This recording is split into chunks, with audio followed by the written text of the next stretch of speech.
We are counting down the 10 defining moments that unraveled the longest business partnership in American history. From overlooked warning signs abroad to engineering shortcuts, and from a recall that triggered nationwide panic, each moment shows how a century of trust can collapse in just a few years. What finally catalyzed the corporate split? We start at number 10. In 1906, Henry Ford and Harvey Firestone sealed a deal with a handshake that would shape the future of American industry. Firestone became the primary tire supplier for the Model T, linking two names that would become synonymous with the rise of the automobile. Over the decades, their partnership weathered world wars, economic crashes, and the relentless pace of innovation. Ford and Firestone engineers worked side by side, co-developing tires for everything from the first assembly lines to the sport utility vehicles that would fill American highways. For nearly a century, their alliance stood as one of the most enduring in business history. By 1998, a troubling pattern had surfaced far from American highways. In Venezuela, clusters of crashes involving Ford SUVs and Firestone tires began to draw the attention of local authorities and United States field investigators. Reports described how tire treads suddenly peeled away in the intense tropical heat, sending vehicles out of control. Joint service records from Ford and Firestone documented dozens of incidents, but executives dismissed these failures as the result of harsh roads and climate, not as a warning for the millions of similar tires in use elsewhere. National Highway Traffic Safety Administration field memos from the time show these early red flags were quietly filed away as isolated regional concerns. At the Firestone plant in Decatur, Illinois, a bitter labor strike erupted in 1994. Union workers walked out, and management brought in replacement crews at lower wages. Production lines kept moving, but the workforce was less experienced and stretched thin by long shifts. During this period, internal defect rates climbed sharply.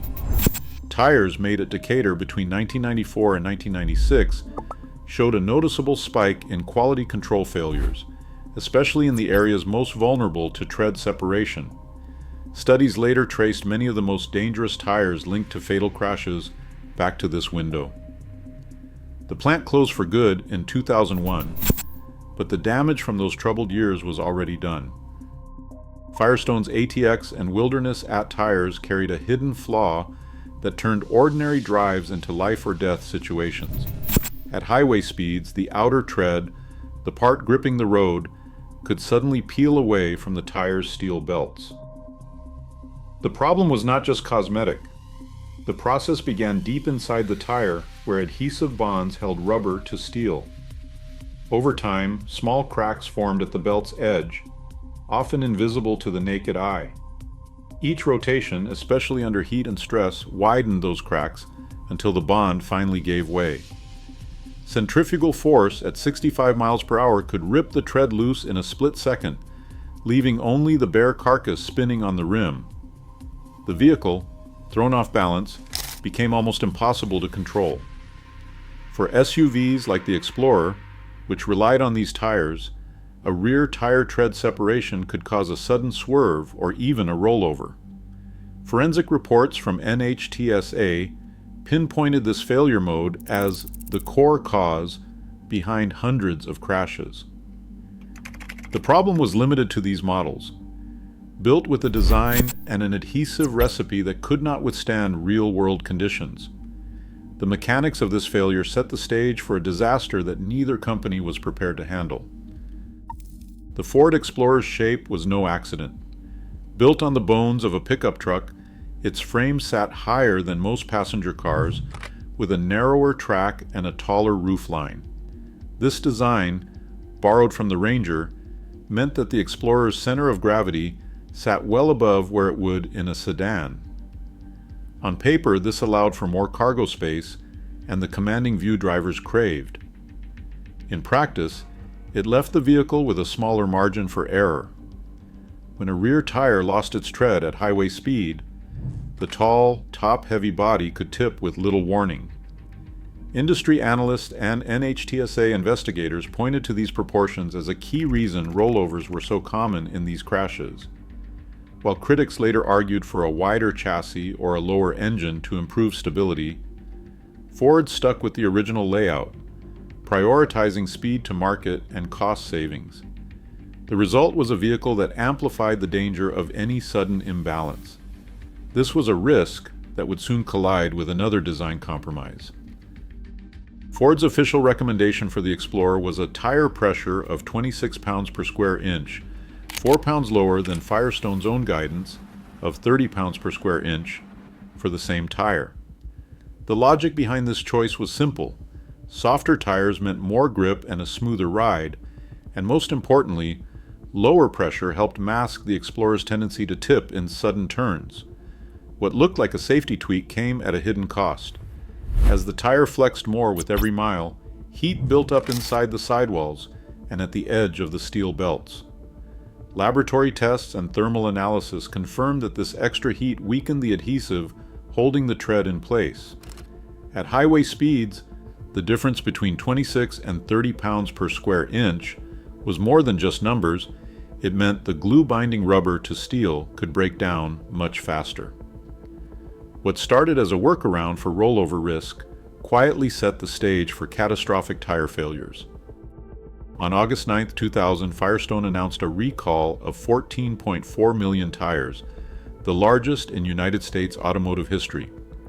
News broke across every major network, and within hours, service centers were overwhelmed. Drivers lined up at dealerships and tire shops, desperate to replace the tires they once trusted. Phone lines jammed as concerned owners demanded answers. The surge in demand was so great that Ford halted production at several truck plants, redirecting new tire shipments to customers already on the road. For weeks, the scramble for safe tires dominated headlines, exposing just how unprepared the system was for a crisis of this scale. Television crews packed the halls as Ford and Firestone executives faced lawmakers on Capitol Hill. The hearings quickly turned into a public spectacle, with both companies locked in a battle over who was to blame. Ford's representatives pointed to manufacturing flaws, insisting the tires were the problem. Firestone's CEO, John Lamp, fired back, accusing Ford of using the tire crisis as a smokescreen to distract from the Explorer's design. Under oath, executives contradicted each other on the root cause of the crashes, each defending their own records while the audience watched the unraveling of a partnership nearly a century old. The spectacle of corporate leaders trading accusations on live TV made it clear that the fallout was no longer just technical, it was political, and the reputations of both giants were on the line. Congress moved quickly in the wake of the tire crisis, passing the Transportation Recall Enhancement, Accountability, and Documentation Act, better known as the TREAD Act, before the year was out. This law brought sweeping changes to how automakers and suppliers report safety defects, but its most visible legacy is now found in every new car, the Tire Pressure Monitoring System, commonly called TPMS. Starting with the 2008 model year, manufacturers were required to install sensors that alert drivers when a tire drops below a safe pressure. This mandate aimed to prevent the kind of silent danger that had gone unnoticed for years. The TREAD Act forced a new level of transparency, reshaping the industry's approach to safety and putting a warning light on millions of dashboards across the country. More than 270 lives were lost as a direct result of the Ford Explorer and Firestone tire failures. Behind each number is a family left searching for answers, a parent, a child, a friend who never made it home. The toll stretched across the United States and beyond, from highways in Texas to rural roads in Venezuela. Crash investigations told the same story again and again: a sudden loss of control, a vehicle rolling, and loved ones gone in an instant. Survivors described the moment the tread peeled away as a violent jolt, the world spinning before everything went silent. Attorneys representing families pointed to years of warnings and internal debates, but for those affected, the explanations could never fill the void. In May 2001, Ford announced it would replace 13 million additional tires, and it said it would pay the entire cost, $2.1 billion. With that decision, the company severed ties with Firestone after nearly a century of partnership. Ford shifted its business to other suppliers, and the handshake deal that began in 1906 was finally broken. The move was historic, but it could not undo the loss. The legacy of the crisis lives on in every tire warning light and in the memories of families who paid the highest price. Across all these moments, one pattern stands out. When trust is traded for shortcuts, consequences follow, not just for companies, but for millions of lives. The Ford Firestone Crisis proves that safety failures echo far beyond business deals.